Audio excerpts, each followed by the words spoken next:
बिस्मिल्लाहिर्रहमानिर्रहीम अस्सलाम वालेकुम वरहमतुल्लाहि वबरकातुहू। आज हम इलेक्ट्रिसिटी एंड मैग्नेटिज्म का एक नया टॉपिक डिस्कस करेंगे जो है इलेक्ट्रिक फ्लक्स। ये जो हम टॉपिक पढ़ रहे हैं ये हम गाज़ला में यूज़ करेंगे इसका कंसेप्ट, और दरअसल हम ये गाज़ला ही चैप्टर पढ़ने वाले हैं, लेकिन उससे पहले हम इलेक्ट्रिक फ्लक्स के बारे में जानना चाहिए कि इलेक्ट्रिक फ्लक्स होता क्या है। इलेक्ट्रिक फ्लक्स क्या होता है? फ्लक्स का मतलब फ़्लो होता है, बहाव जो होता है वो, यानी इलेक्ट्रिक फील्ड ऑफ लाइन का बहाव। अब मतलब ये बहाव किस तरह का होना चाहिए, ये फ्लो किस तरह का होना चाहिए, ये फ्लक्स किस तरह का होना चाहिए।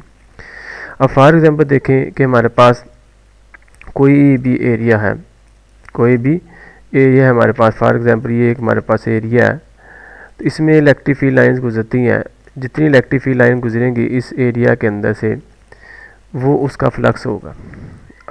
अब इसमें इसका मतलब ये है कि अब इसमें 3 लाइन गुजरी है इस एरिया के अंदर, तो इसका इलेक्ट्रिक फ्लक्स क्या होगा? 3 होगा। अगर एक लाइन ऐसे गुजरती है, एक लाइन ऐसी गुजरती है, अब ये 2 लाइन जो है हमारे पास इस एरिया से इस एरिया को क्रॉस नहीं कर रही, ये वाली और ये वाली इस एरिया को क्रॉस नहीं कर रही, तो लिहाजा ये इलेक्ट्रिक फ्लक्स नहीं काउंट होगा। इलेक्ट्रिक फ्लक्स वही होगा जो किसी सर्टेन एरिया से number of electric field line क्या हो पास हो। तो ये हमारे पास क्या आता है जी, इलेक्ट्रिक फ्लक्स की डेफिनेशन थी। यही डेफिनेशन है number of electric field lines passing through a normal through a certain area, ठीक ना।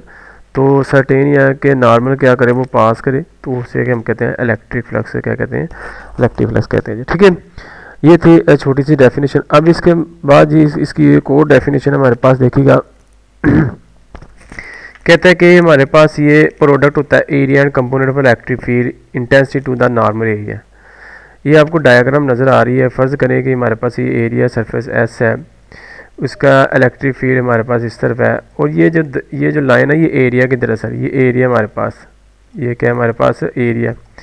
वो कहता है कि ये डॉट प्रोडक्ट होता है, या कह लें कि स्केलर प्रोडक्ट होता है किसका? इस इलेक्ट्रिक फील्ड लाइन का, ठीक है, इस इलेक्ट्रिक फील्ड लाइन का। कौन से इस इलेक्ट्रिक फील्ड लाइन किसका? यानी इस इलेक्ट्रिक फील्ड लाइन के कंपोनेंट का, जो किसके कंपोनेंट का? जो ए के लॉन्ग है, क्या है हमारे पास? ए के लॉन्ग। यानी अगर ये ए वेक्टर है हमारे पास, इसके लॉन्ग जो कंपोनेंट होगा इलेक्ट्रिक फील्ड लाइन का, उनका मतलब क्या होगा? प्रोडक्ट होगा। यानी वैसे तो हम ई डॉट ए भी कह सकते हैं, यानी ये भी कह सकते हैं कि इस इलेक्ट्रिक फील्ड का और इस एरिया का जो डॉट प्रोडक्ट होता है, ठीक है, वो हमारे पास क्या होता है जी? इलेक्ट्रिक फ्लक्स होता है। यानी ई डॉट ए, जो सिंपल हम ये भी कह सकते हैं ई डॉट ए, तो ये भी हम क्या कह सकते हैं जी? इलेक्ट्रिक फ्लक्स हो सकता है जी। अब इसमें हमारे पास, लेकिन हम इसको ऐसे भी पढ़ सकते हैं और ऐसे भी कर सकते हैं कि इस इलेक्ट्रिक फील्ड का जो कंपोनेंट है ये वाला ई कॉस थीटा, अब देखें ना ये एंगल बन रहा है, ये थीटा एंगल बन रहा है, तो इसके कंपोनेंट 2 कराए हैं ऐसे। ये थीटा के सामने वाला हमारे पास क्या होगा? साइन वाला होगा, ये हमारे पास क्या होगा? कॉस वाला होगा। तो जब हम ये कॉस वाला और एरिया ए, ये वाला एरिया, ये दोनों का प्रोडक्ट क्या होगा हमारे पास? क्या होगा जी? इलेक्ट्रिक फ्लक्स होगा। तो ये लिखा होगा इलेक्ट्रिक फ्लक्स को हम फाई ई से क्या करते हैं, यानी फाई हमारे पास फ्लक्स है, ई इलेक्ट्रिक है, एरिया वैसे का वैसे ये वाला, और इस ई कॉस थीटा को इसके साथ मल्टीपल कर दिया। ये आपने ए डॉट बी में भी पढ़ा होगा फर्स्ट ईयर में, तो उसी तरह का है हमारे पास ई ए कॉस थीटा होगा। इसको हम ऐसे भी कर सकते हैं, अभी बताया कि ई डॉट ए वेक्टर हमारे पास क्या होगा? हमारे पास इलेक्ट्रिक फ्लक्स होगा जी, ठीक है जी। ये सिंपल है, ये आपने फर्स्ट ईयर में पढ़ा होगा, ठीक है जी। उसके बाद ही हमारे पास नेक्स्ट है जी, अब नेक्स्ट है हमारे पास फिगर आपको नज़र आएगी, एक नया टॉपिक है हमारे पास से कि इलेक्ट्रिक फ्लक्स हुआ इरेगुलर शेप ऑब्जेक्ट। हमने निकालना है इलेक्ट्रिक फ्लक्स निकालना है, जिसको किसका इलेक्ट्रिक फ्लक्स निकालना है? ऐसा ऑब्जेक्ट लेना है जिसकी इरेगुलर शेप हो। क्या जी? इरेगुलर शेप हो। अब आपको ये डायग्राम नज़र आ रही है, इरेगुलर शेप है, इसमें से इलेक्ट्रिक फील्ड लाइन गुजर रही हैं, ठीक है, आपको नज़र आ रही है। जो हमारे पास ब्लैक एरो हेड है, इलेक्ट्रिक फील्ड को ज़ाहिर कर रहे हैं, जो लाइन गुजर रही हैं। इसमें ये दिखाया गया हमारे पास, देखें अब इसमें ये पैचेस बनाया, ये टोटल सरफेस है, ये हमारे पास ये वाली सारी टोटल सरफेस है। इस सरफेस में हमने छोटे छोटे पैचेस बनाए हैं, क्योंकि देखें हम इलेक्ट्रिक फ्लक्स इस सरफेस का निकालना चाहें ना टोटल, तो वो हम कैसे निकाल लेंगे कि इस सरफेस का हम छोटे छोटे पैचेस बना लेते हैं। एक पेज ये बना, पैचेस ये बनाया, एक पैचेस ये बनाया, एक पैचेस ये बनाया, इससे हम बेशुमार बना सकते हैं। तो बारी बारी इनका सम निकालेंगे और इनका इलेक्ट्रिक फ्लक्स निकालेंगे, उनका सम करेंगे, तो हमारे पास क्या होगा? इलेक्ट्रिक फ्लक्स आ जाएगा जी। अब उसने ये बताया कि ये ए पैचेस, इसका फिगर ये है हमारे पास, ये कि अगर ये इस एरिया इस तरह है, ठीक है। इसके दरमियान एंगल ये वाला ऐसे होगा, इलेक्ट्रिक फील्ड इंटेंसिटी इस तरफ है और नॉर्मल एरिया क्या होगा इसका, ये होगा, ठीक है जी। अब बी हमारे पास ये नीचे की तरफ है, अब ये नीचे की तरफ है इसका पैचेज, तो इसका एरिया नीचे की तरफ होगा, इलेक्ट्रिक फील्ड लाइन वैसे का वैसे ही होगा, इलेक्ट्रिक फील्ड लाइन की डायरेक्शन ही चेंज होगी, वैसे की वैसी ही होगी, ठीक है। उसके बाद ये हमारे पास अब ये थोड़ा सा टेढ़ है, इसका एरिया ऐसे होगा ऐसे, ठीक है, ये इलेक्ट्रिक फील्ड लाइन इस तरफ होगी, ठीक है। तो ये हमारे पास क्या होगा, ये थीटा इनके दरमियान एंगल होगा, तो ये हमारे पास डेल ए ई और ये ई और डेल ए ई और ये डेल ए इसलिए कहा गया कि इन स्मॉल पैचेस का जो एरिया हमारे पास क्या होगा, डेल ए होगा, क्या होगा जी हमारे पास डेल ए होगा, ठीक है। उसके बाद जी हमारे पास आगे देखें जी, यही इसने एक्सप्लेनेशन की है हमारे पास कि हमारे पास एक नॉन यूनिफॉर्म इलेक्ट्रिक फील्ड हमारे पास रेगुलर शेप में कह लें कि गुजर रही है, फ्लो कर रही हैं, उसका जो हमारे पास area del A one del A two del A three है हमारे पास, ठीक है।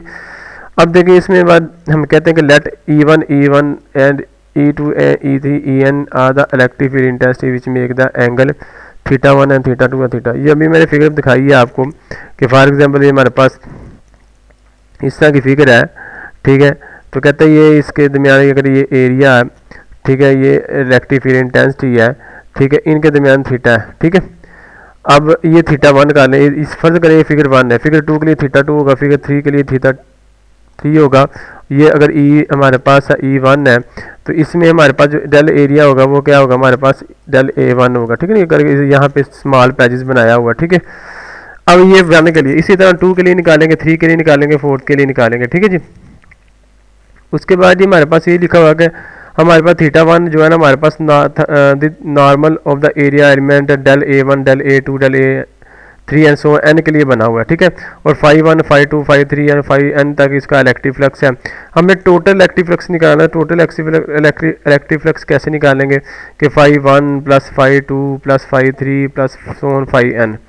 तो हमारे पास ये आगे देखिएगा कि हमारे पास फाइव वन क्या है, हमारे पास ई वन और डेल ए वन ए का सिरा। अब देखना जो फाइव वन होगा सिंपल, तो फार्मूला हमारे पास ये होता है ई ए कॉज ऑफ थीटा।